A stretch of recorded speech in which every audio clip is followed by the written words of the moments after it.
So guys, naririnig nyo naman po ako eh. Sensya na po kayo. Ito yung napili kong filter eh. Mukha akong Diyosa dito eh.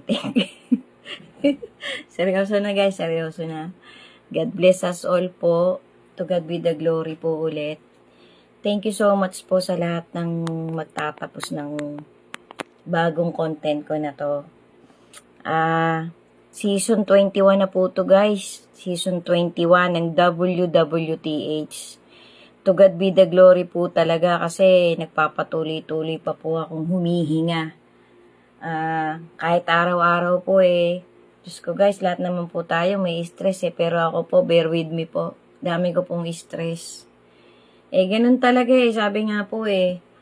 Mas nalulugod ang Panginoon kapag alam niyang pinagtsatsagaan ng isang tao, nakikita ng ating Creator na yung taong ito, sa kabila ng madami siyang stress, nagsisikap siyang magpakabuti. Hindi siya sumusuko.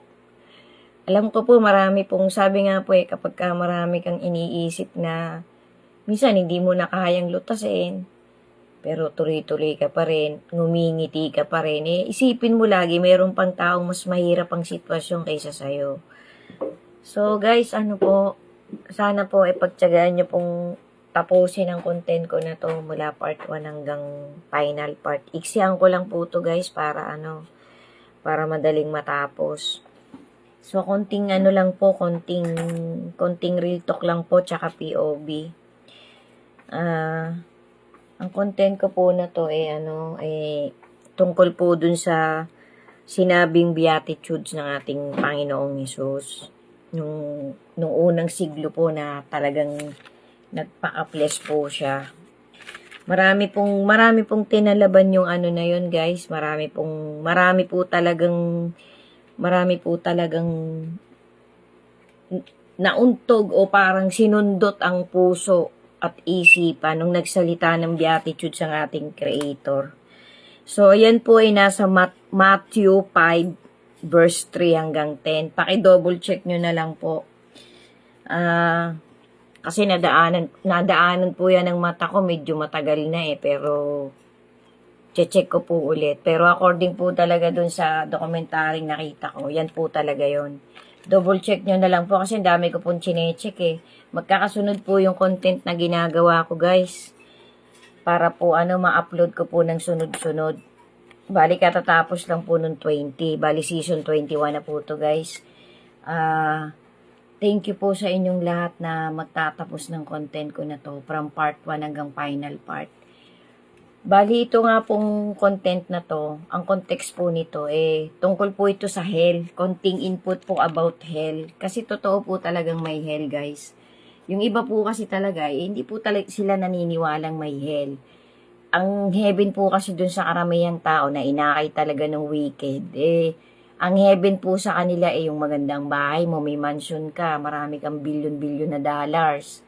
Tapos marami kang ginto, tsaka mga diamonds. Yan po yung heaven sa kanila. Tapos yung hell po sa kanila, yung pag mahirap ka, nasa barong-barong ka lang, tapos simpleng trabahador ka lang. Yan po yung hell sa kanila. Yan po ang kanilang yan po ang kanilang pagkaintindi. Pero para po dun sa talagang masasabi nating totoong Kristiyano, totoong warrior ng ating Creator, napakalayo po ng ibig sabihin talaga sa pagpapaliwanag nilang yan. Hindi po yan talaga yung totoong heaven at saka totoong hell. Ang totoong heaven po talaga, makakarating po talaga doon yung mga warrior ng ating Creator na nagpatuloy-tuloy na dati kang masama tapos nauntog ka, nakarinig ka ng word of God, nabasa mo talaga tapos humingi ka ng wisdom sa ating Creator. Naintindihan mong mabuti, lumalim yung pagkaunawa mo sa pagkatao mo, umalis ka dun sa segue mong buhay. Bali, naging upright ka na. Yun po yung mga talagang kumbaga sa magtsatsaga hanggang dulo. Kasi ang pinapangarap mo, hindi yung temporary lang. Kasi yung pong mga sinasabi ng mga naligaw na, yung talaga pong sumunod na sa unahan ng masama, po yan. May kalalagyan po talaga yan, guys. Pero yun pong talagang nagpatuloy-tuloy hanggang kaduluduluhan pinakita talaga sa ating Panginoon na ang kanyang motivation sa buhay talagang matuwid siya. Talagang lalakaran niya talaga yung daan na talagang alam niyang may paparating na magandang buhay. Kasi ang buhay po talaga natin, guys, punong-puno po ng misteryo. Punong-puno po ng milagro. Hindi po natin kayang arukin, hindi po natin kayang ipaliwanag ang mga bagay-bagay ng buong buo.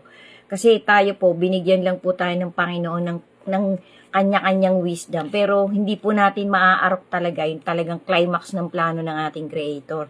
Although yung pong mga nakakaunawa na talaga, na binigyan talaga ng ating Panginoon ng pagkaunawa, kahit papano po yan, dun po yan talaga sa matuwid, papanalig. Kasi wala po tayong mapapala kapag ang ating paningin ay nandito lang sa malapit. Dapat po talaga dun tayo sa malayo titingin. Kasi lahat po ng nahahawakan natin, lahat po ng mga materya na bagay, lahat po yan ni temporary lang.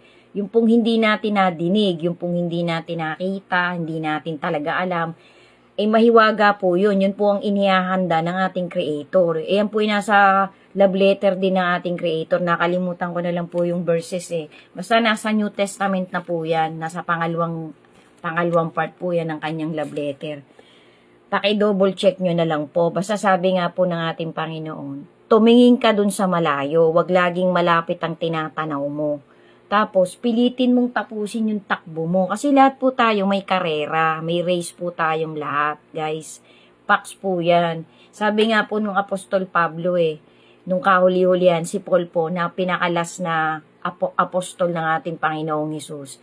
Tinapos ko na ang aking takbo. Iiwan ko na kayo. So, pagtyagaan yung tapusin yung takbo nyo. Kasi lahat tayo haharap talaga sa verdict ng ating Panginoon pagdating nung tamang araw at oras. Yun nga po yung sinasabi ng dokumentaryong nakita ko, na pagtunog nung ikapitong trompeta, na loloobin po ng Panginoon, pagtunog po ng trompetang yun, may kakaiba na pong mangyayari.